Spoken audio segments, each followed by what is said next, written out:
দরুদ শরীফ পুরাটাই লেখা ওয়াজিব রয়েছে। আমরা অনেক সময় দরুদ শরীফ লিখতে শর্টকাট করে ফেলি। আসুন জেনে নিই শর্টকাট দরুদ শরীফ লেখা যাবে কিনা। বাহারে শরীয়ত কিতাবের প্রথম খণ্ডের 534 পৃষ্ঠার মধ্যে রয়েছে, যখন তাজেদারে মদিনা হুজুর সাল্লাল্লাহু আলাইহি ওয়াসাল্লাম এর সম্মানিত নাম লিখবে তখন অবশ্যই দরুদ শরীফ লিখবে। অনেক ওলামায়ে কেরামের মতে এই সময় দরুদ শরীফ লেখা ওয়াজিব রয়েছে।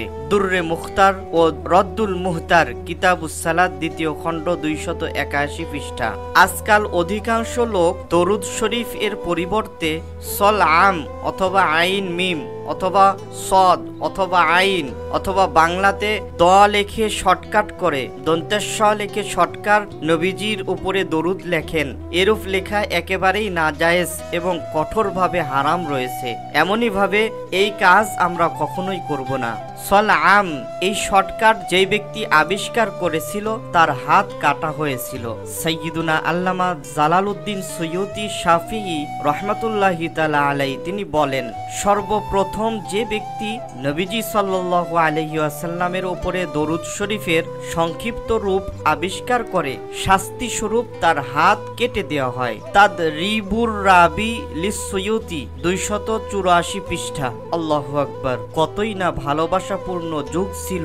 নবীজি সাল্লাল্লাহু আলাইহি ওয়াসাল্লামের নাম শুনে দরুদ শরীফের সংক্ষিপ্ত রূপ আবিষ্কারকের হাতই কেটে দেওয়া হলো। কেনই বা হবে না?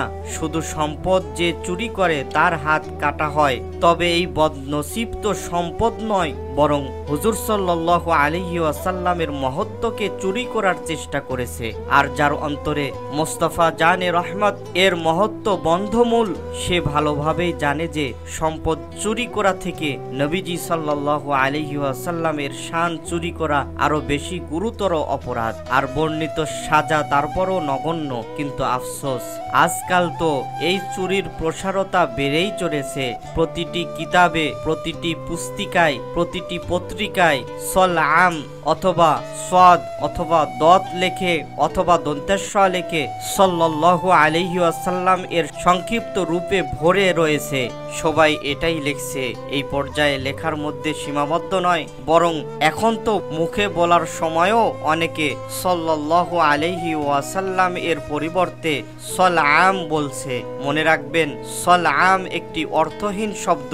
এর কোনো অর্থই হয় না। নবীজি সাল্লাল্লাহু আলাইহি ওয়াসাল্লামের উপরে আমরা পুরোপুরি দরুদ শরীফ পাঠ করব এবং লিখব। আল্লাহ রাব্বুল আলামিন আমাদেরকে এই তৌফিক দান করুক। আমিন। আসসালামু আলাইকুম ওয়া রাহমাতুল্লাহি ওয়া বারাকাতুহু।